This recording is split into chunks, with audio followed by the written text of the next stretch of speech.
Le président de la Fédération française de football, Noël Le Graët, est notre invité ce matin. Bonjour. Bonjour. Alors, avant de parler de l'équipe de France, de ses objectifs, de l'ambiance qui est bonne d'ailleurs, à l'intérieur de tout le groupe Noël Le Graët, nous allons parler de la visite de François Hollande hier, qui est venu déjeuner. Ça a duré 1h30 à peu près. Vous avez mangé quoi? Les entrées sont des entrées classiques. C'est un buffet. Il y a des buffets. Le président s'est servi, comme tout le monde. Il s'est servi comme tout le monde. Il s'est levé, il s'est servi. Il s'est servi. Il a été très, très convivial, c'était très sympa. C'était très sympa. Ensuite, vous avez mangé, je crois, de la dinde ou du poulet. Et puis, il y avait poisson, poulet, c'était assez diététique. C'était assez diététique. Ouais. Bien. À sa droite, le capitaine, et à sa gauche, Laurent Koscielny. Absolument. Parce qu'il est corrézien.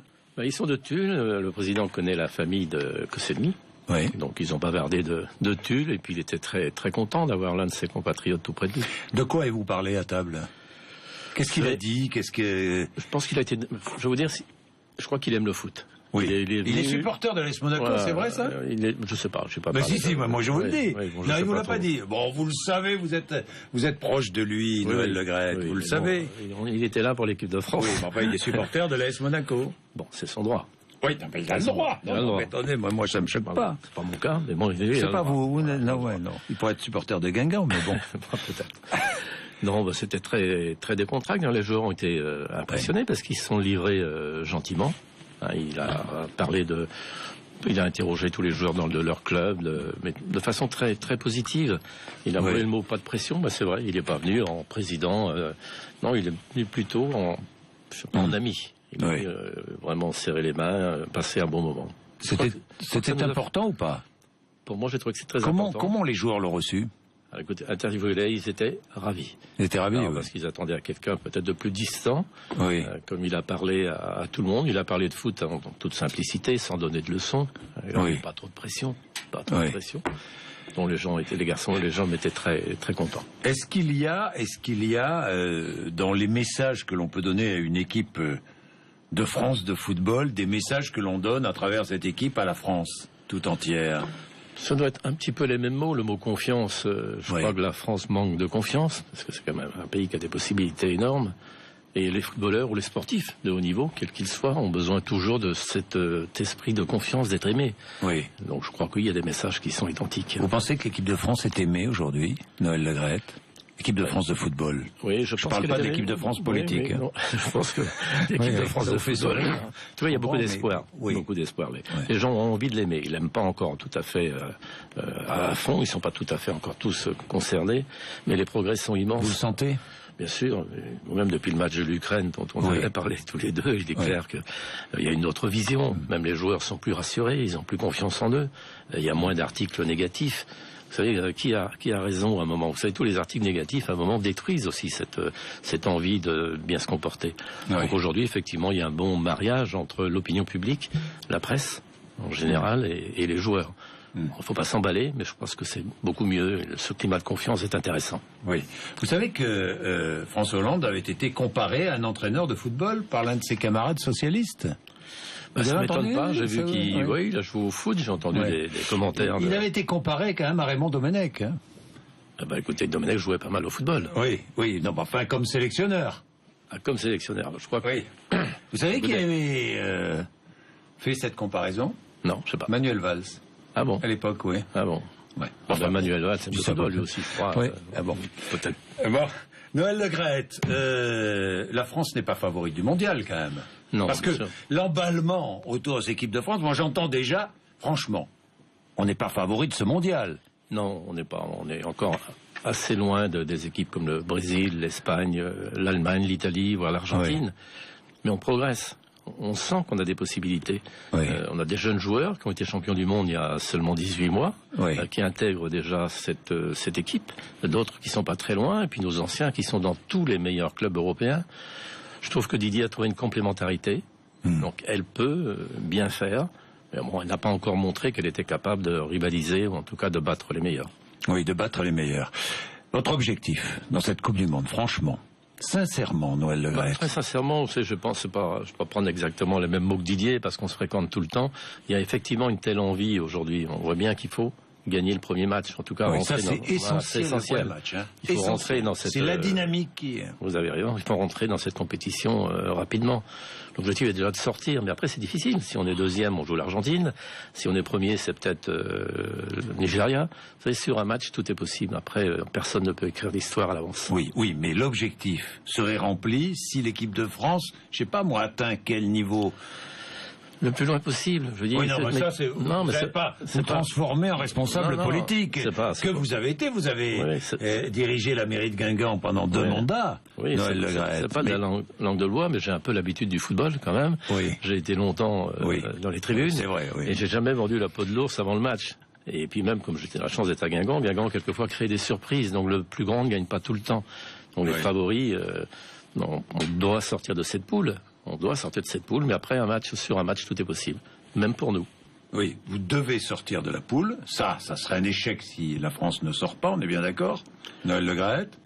Et ce serait un succès si la France arrivait en quart de finale, quoi, si j'ai bien compris. Tout dépend des adversaires. C'est si on a l'Argentine en 8e de finale, tout dépend des matchs. L'objectif est d'aller le plus loin, les garçons. Les hommes qui constituent ces 23 plus tout le staff, bien sûr qu'ils sont très motivés, mais personne ne va vous dire « Attends, on est les meilleurs, vous allez voir ce que vous allez voir ».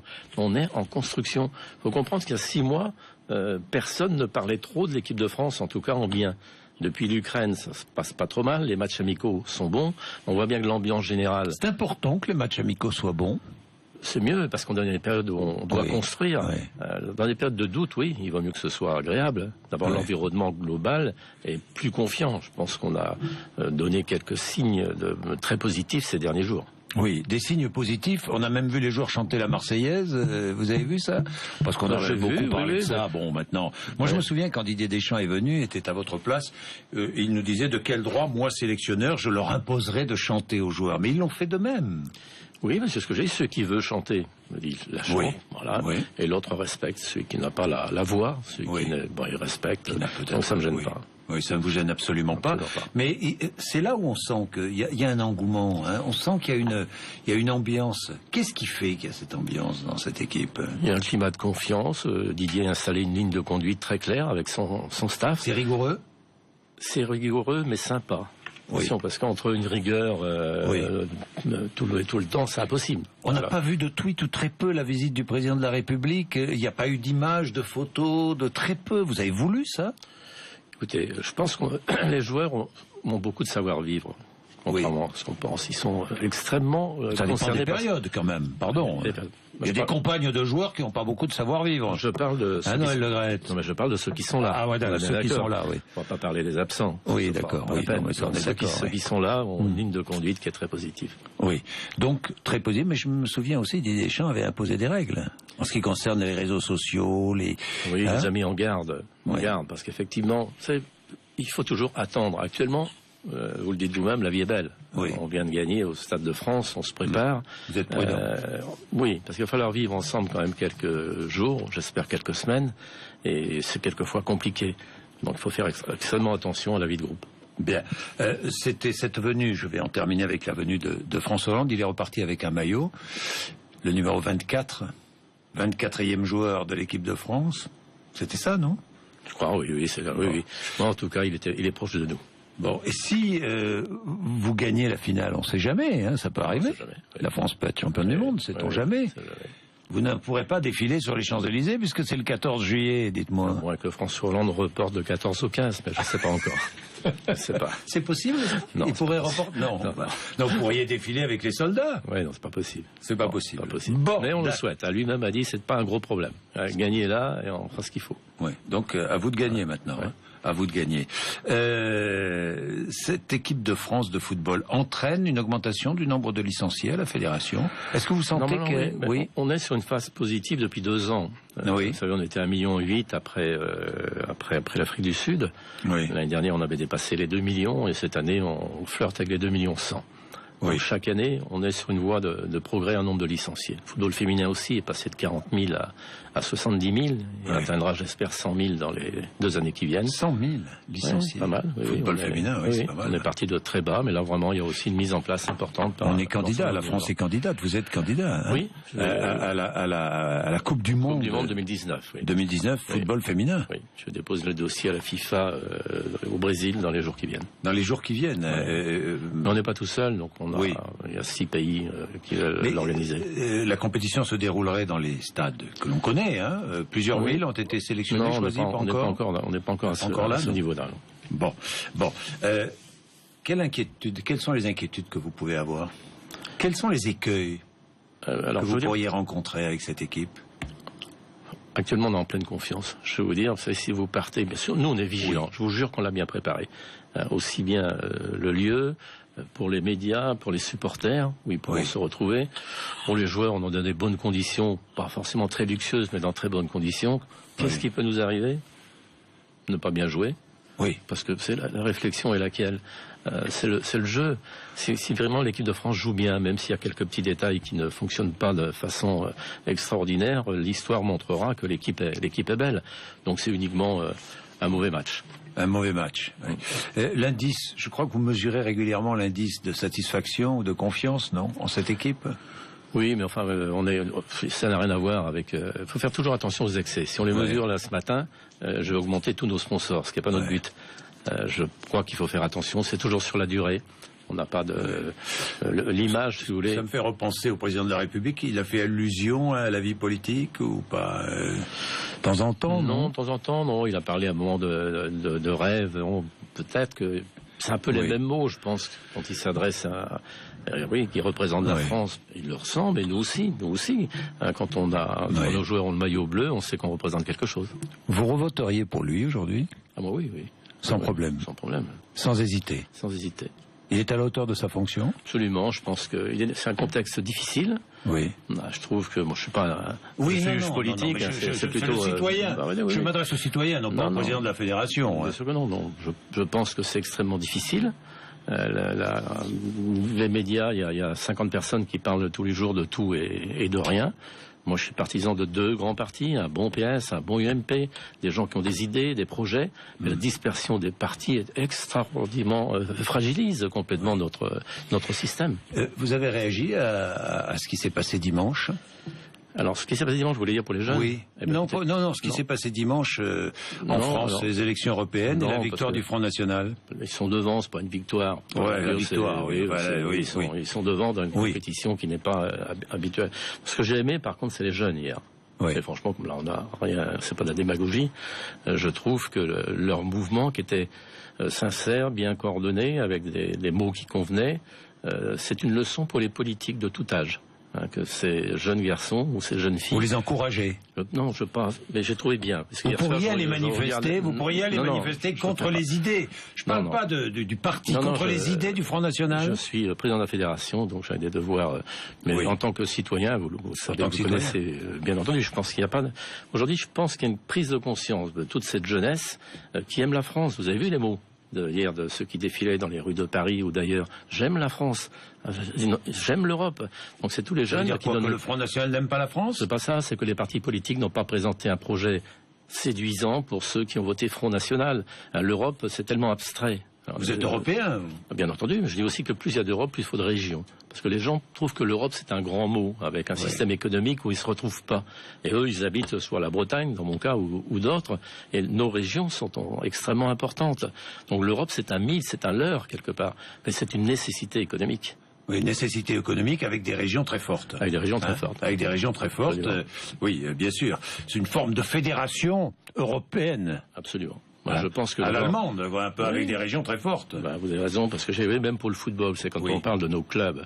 Je préfère le système allemand ou nos grands clubs, ou les grands clubs allemands, c'est les clubs des régions. L'implantation régionale au travers de leurs grandes entreprises dirige les grands clubs. Alors en Bretagne, un seul grand club, si je comprends bien. Guingamp, il est bien situé. Guingamp, plus que Rennes. Guingamp est en place. Nantes, je dis pas Nantes, j'ose pas, parce que Nantes est en Bretagne ou pas? Oui, dans une future géographie, oui. Oui, vous ancienne seriez et favorable. future. Oui, oui, vous seriez favorable à tout ça. Bon, Noël Le Graët, on va parler du Brésil. Parce que le Brésil, comme vous le savez, mieux que moi, beaucoup mieux que moi, il y a des troubles sociaux graves dans ce pays. Parce qu'il y a des hommes et des femmes qui se moquent totalement de la Coupe du Monde parce qu'ils n'ont rien à manger à la fin du mois. Est-ce que vous n'avez pas été choqué, franchement, par les déclarations de Michel Platini? Je voudrais quand même, s'ils peuvent attendre un mois avant de faire des éclats un peu sociaux, ce serait bien pour le Brésil et pour la planète football. Non mais franchement, quand vous n'avez rien à manger à la fin du mois. Je crois que c'est un Michel, vous le connaissez, c'est quelqu'un de pur, de droit, d'honnête et de très sensible et très social. Oui. On ne peut faire aucun reproche à Michel, même peut-être, il est élu président de l'UEFA. Oui. Les tout petits pays l'adorent.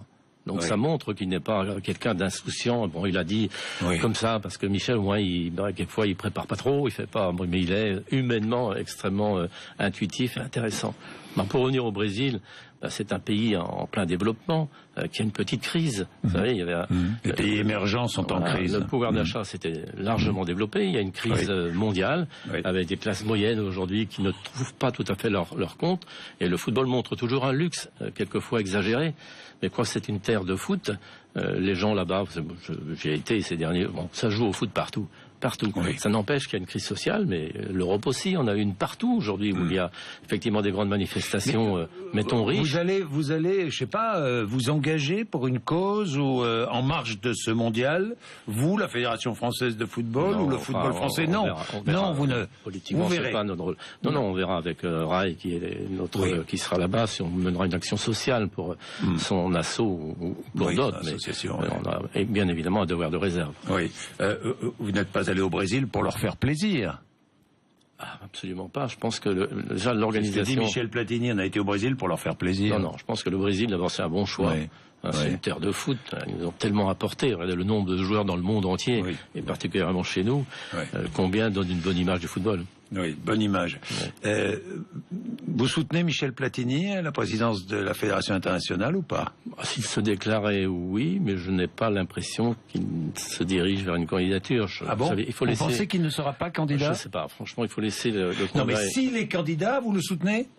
Attendez, si le président de la Fédération française ne soutient pas Michel, il faut vraiment changer de... Non, changer de président. Oui.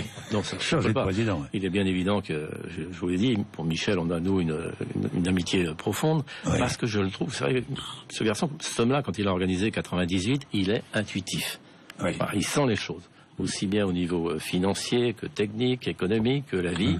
Il a souvent la première perception d'un dossier. Donc, la Blatter est en place, un monsieur qui a certes 78 ans, mais qui est un fin renard. Candidat, lui. Il devrait être candidat.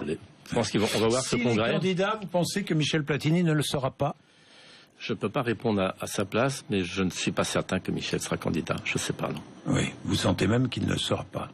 Je n'ai pas dit ça, mais je ne sais pas. Oui, enfin, vous le laissez entendre, quoi. Blatter est difficile à battre. Oui, c'est ce que j'ai compris, oui, quand on est en place. Oui, absolument. Président, parce que vous êtes président. Et vous serez président ensuite, après la fin de votre mandat, c'est le dernier? C'est le dernier, oui. C'est le dernier? C'est le dernier. Vous arrêtez après? Oui. Pourquoi? Parce que j'aurais fait 6 ans, puis j'aurais 75 ans. Donc je crois qu'il est temps de laisser la place à des plus jeunes. Bon. Mais j'ai encore 2 ans et j'entends mener ma mission de façon... oui, 2 ans, c'est... oui. Vous êtes inquiet pour Ribéry, dites-moi, franchement? Parce que nous sommes inquiets. Il lui faut un peu de temps, je pense qu'il a tellement donné, parce que c'est un garçon tellement généreux dans le jeu. Tout le temps, il est tout le temps à fond, il veut toujours jouer.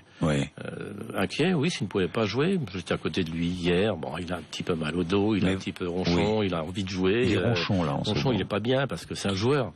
Lui, les autres aussi. Mais lui, il ne supporte pas de ne pas jouer, le match amical, le petit jeu, il veut toujours jouer.